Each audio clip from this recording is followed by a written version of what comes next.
আসসালামু আলাইকুম এভরিওয়ান, কেমন আছেন সবাই? মুই এমনিকে বরিশালে মিতু আপা, মনে আছে মোর কথা? মুই কিন্তু আবার আইছি, আমার আগের আইডি কিন্তু ব্যান্ড হয়ে গেছে, এইটার করি নেই। এখন আবার নতুন করে আমার এইগুলো ব্লগগুলো আবার আইবে আপনাকে সামনে। আপনারা কিন্তু সবাই মোরে ফলো এবং শেয়ার দিয়ে পাশে থাকবেন। এখন হইতে নতুন নতুন সব আমার ব্লগ, আমি কোথায় কী করি সবই আপনারা পাইবেন। আইজ আপনাকে ওখানে একটা নতুন ভিডিও লই আইছি। আইজ মুই যাইতেছি কমে জানেন না, আমাকে মেট্রো রেলে গেছিলাম ঢাকা, সেই জায়গায় মোরা মেট্রো রেলে গেছি।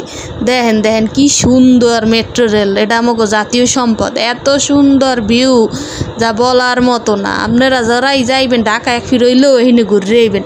মুইয়ের মোর পুয়াইয়া দেখিয়ে তো পুরো অবাক হয়ে গেছি, টাস্কি খেয়ে গেছি। আল্লাহ একম মেইলাম কি এত সুন্দরভাবে চলতে আছে, এত জীবনও দেখিনে।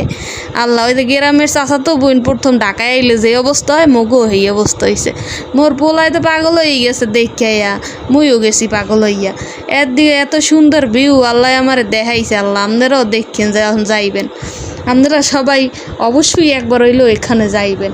দেখছেন দেখছেন কি সুন্দর ট্রেন, একটার পর একটা যাইতেই থাকে।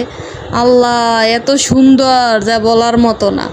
মেট্রো রেলে এত মানুষ যে বলার মতো না। চাপি চুপি কোনো মতে ঢুকছি, আওয়ার সময় আর সিটি পাই নেই, খারাইয়া তারপর আওয়া লাগছে। আপনারা কেটা কেটা মেট্রো রেলে চড়ছেন অবশ্যই আমার কমেন্ট বক্সে জানাইবেন।